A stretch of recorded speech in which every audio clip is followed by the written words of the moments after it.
Hi, Dr. Bradshaw here with Wilmington Functional Medicine, and today we're going to be doing some blood testing to look for food sensitivities using an Alletess test kit. So, you should have this in your hand. It should say Alletess on the top. Open it up. Once it's open,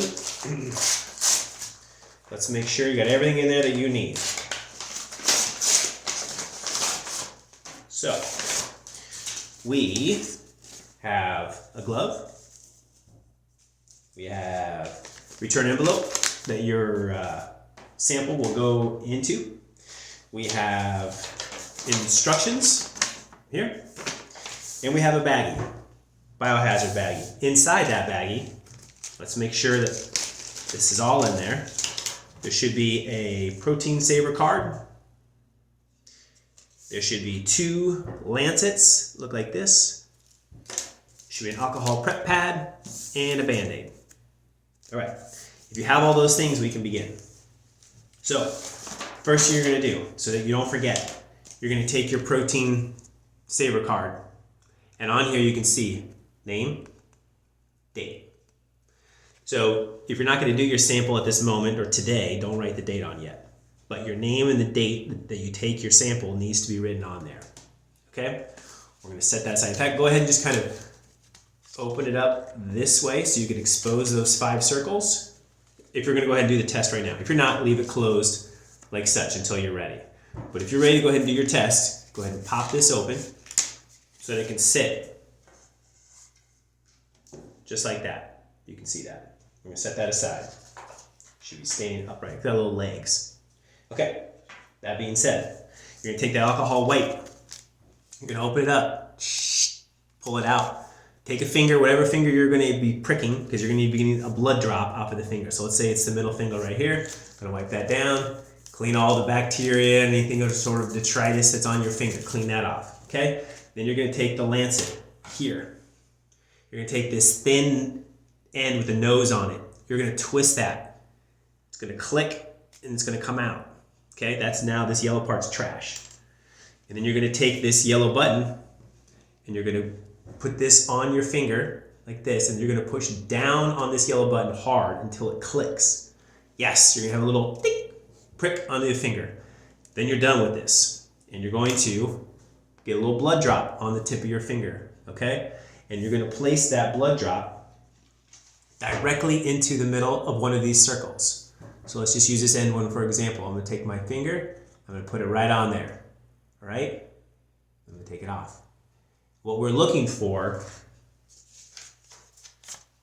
is this pattern right here. We want to fill those 5 circles with blood dots. We don't want it to look like this, which is 4 out of the 5 got dropped on, and those 4 are incomplete. You can see. You need to get full blood drops. The whole circle needs to be covered with blood, okay? So, go back to your original dot, and if that's not completely filled in red, then you haven't done enough. Put some more blood on there. And then do it again for the second one, here. Totally red. 3rd, 4th, 5th, you should have, again, 5 circles that look like this, okay? 5 circles looking like right here. If they're incomplete, they won't do that. They can't test it. And if they can't test it, then you have to do it over again. This isn't fun. Nobody wants to prick their finger. So don't have to do this more than once. Once you're done, you have all 5 circles. You're going to set it back down on the ground, on the table, I should say, and let it stand like that. It's got to air dry. Okay? In fact, it has to air dry for 15 minutes. So for 15 minutes, that needs to sit. Put it somewhere where no one's going to sneeze on it, cough on it.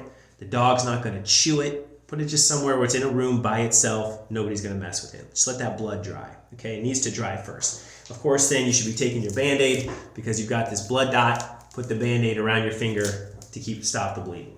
Okay, take the little lancet, throw it away. There's 2 in case you screw up the first one. Or in case you prick one finger and you just can't get a great blood flow. You got to do another finger. You got a second lancet. You can only use this once. Once it clicks and you get that one-time prick, you can't use this again. That's why they gave you 2. Okay, done with those. Now, the glove is really just there in case you don't want to get blood on your other hand. Personally, it doesn't really matter, but they provide the glove anyway. Then you're going to take that card and you're going to, when it's 15 minutes, you're going to take that card. Make sure you got the name and date on there. So if you didn't do it the first time, when we talked about this, when you started the video, do it now. Today's date and your name. You're going to close this up so the lid is over the top. And it says tuck cover here. You're just going to tuck it in. So now it's all closed up like that. And nobody can get at those blood drops.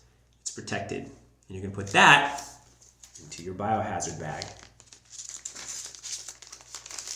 And then that biohazard bag is going to go into that envelope that came with this. Pre-stamped, so you're good. You don't have to do anything other than put it in the envelope, seal it up.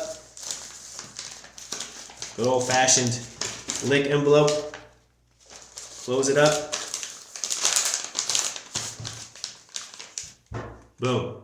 It's going to Rockland, Massachusetts. So get it in the mail. Make sure that there's a timeline on this. So I believe, actually there is no timeline for this. Some of the food sensitivity tests require a timeline. This one does not. So you're good. If you put it in the mail today, tomorrow, doesn't matter. As long as that blood has dried, you're good. You're just gonna put this in the mail. It usually takes about 2 to 3 weeks to get these results back. So when they come in, we'll go over them with you and we look forward to doing so. Welcome to Functional Medicine.